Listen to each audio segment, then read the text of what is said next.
Dollar के rate में इस तरह का उतार चढ़ाव आना, दया, पता लगाओ कुछ तो गड़बड़ है। ये मैं बता दूं आपको कि ये मानने लायक चीज ही नहीं है। यूएई की तरफ से एक स्टेटमेंट आई है, बहुत बड़ी स्टेटमेंट है गाइस। यूएई ने पाकिस्तान को एक मशवरा दिया है।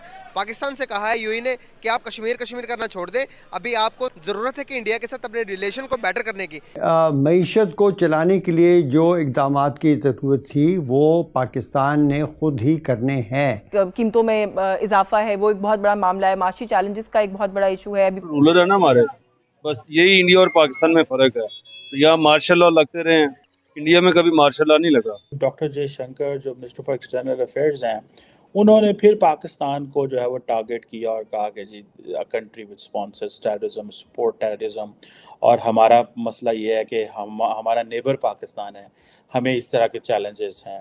कोई भी चीज छोटा सा कबूतर भी मर जाए तो इंडिया ने किया है, ऐसा ही है। हमारा मीडिया भी यही बताता है, हमें यही कहा जाता है। प्राइम मिनिस्टर्स को मगर देके यहाँ तकरीर करते हैं तो कहते हैं इंडिया से लड़ेंगे, कश्मीर लेंगे या जंग करेंगे। यूएन के अंदर जाए तो यूएन में क्या कहते हैं कि इंडिया से पीस चाहते हैं। क्यों? हमें क्या बताते हैं वहां जाके, क्या कहते हैं? फिर इंडिया कैसे ऊपर जा सकते? इंडिया के हालात इसलिए बेहतर है, उसकी गवर्नमेंट बेहतर है, हमारी गवर्नमेंट बेहतर नहीं है।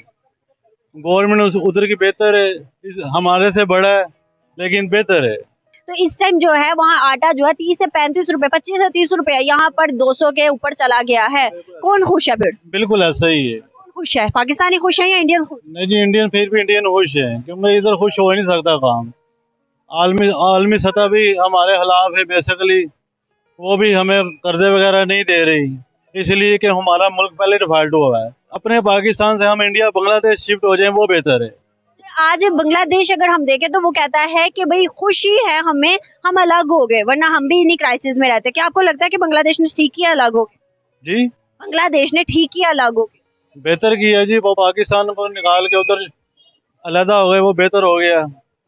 बस हमारी बदकिस्मती है। आटा है वो 25 से 30 रुपए किलो है, यहाँ पर आटा देखें, वहाँ पर जो डॉलर है वो 81 रुपीज का है, और यहाँ पर डॉलर देखें। क्या समझते हैं कौन खुश है फिर? तो असल में ये देखें, अब हम बेसिकली हैं एग्रीकल्चर कंट्री, उसमें हमने तो ये वाला शोबा भी तरक्की नहीं किया कि हमने अपने देखें कि मतलब कि ना आज से 20 साल पहले भी जो इश्यूज थे वो आटा, चीनी और गंदम के थे, और आज भी वही इश्यूज हैं।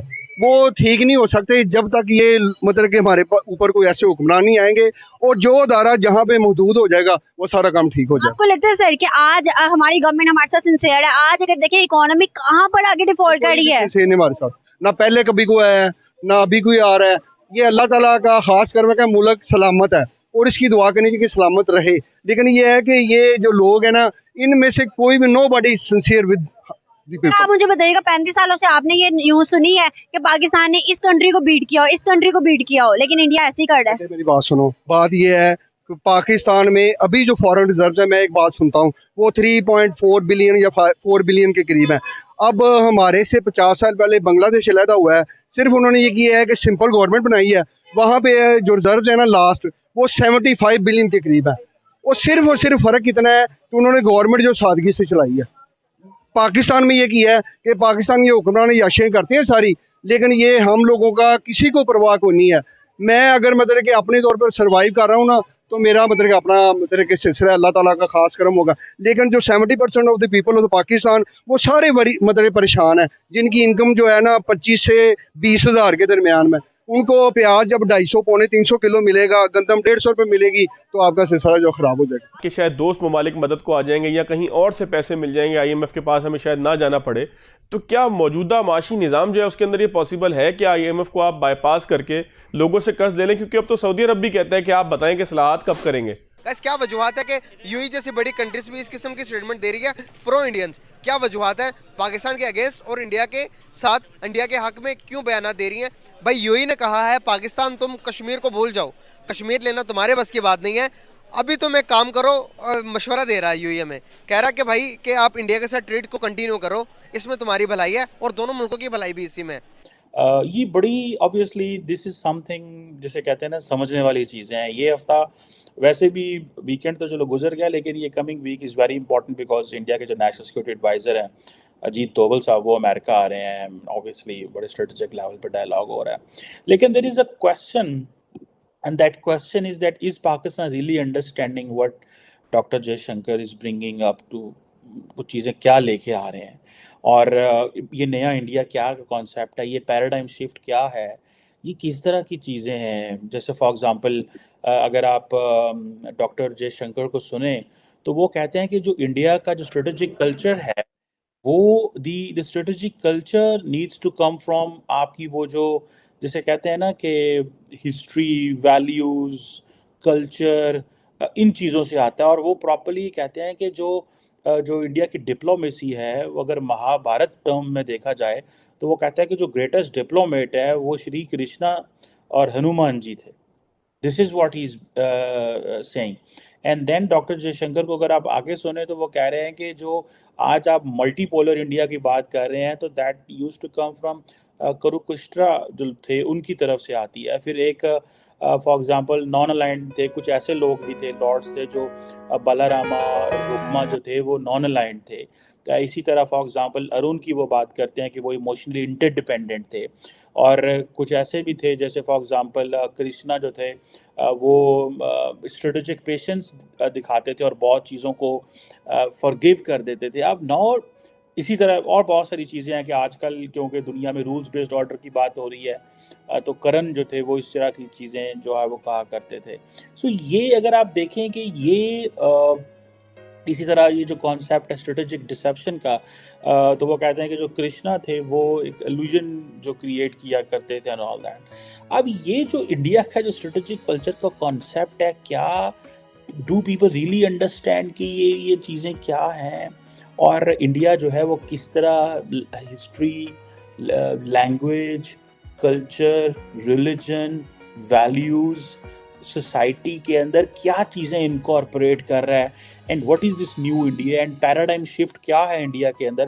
Because Pakistanis are so much busy आपस में जी हथी पैन एक दूसरे के कपड़े फाड़न डैन है, and they have no idea कि what prime minister Modi is talking about this new India. और वो कहते हैं कि जी फॉर एग्जांपल अगर आप एक 5 इम्पॉर्टेंट पॉइंट्स हैं जो मेरा ख्याल है कि इंडियन गवर्नमेंट जो है they are working on that, और उसमें जो है वो कहते हैं कि जी हम अगले 25 ईयर्स में इंडिया को एक डेवलप मुल्क बनाना चाहते हैं। डेवलप मुल्क, ठीक है जी, जिसमें डेवलप मुल्क की पूरी डेफिनेशन है, ठीक है जी। उसमें सारी बात है पर कैपिटा इनकम ज़्यादा होगी, इसमें इंडस्ट्री ज़्यादा होगी, मुल्क अमीर होंगे।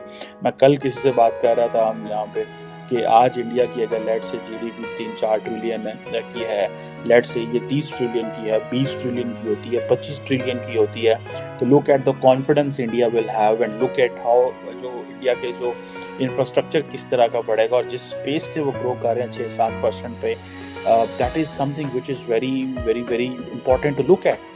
अब ये जो 25 साल में वो किस तरह डेवलप कर पाएंगे, क्या करेंगे, उनका क्या प्लान है, is this link to the political stability, is this link to the BJP, is this link to prime minister Modi and all that, क्या अगले 5 साल में वो किधर जाएंगे।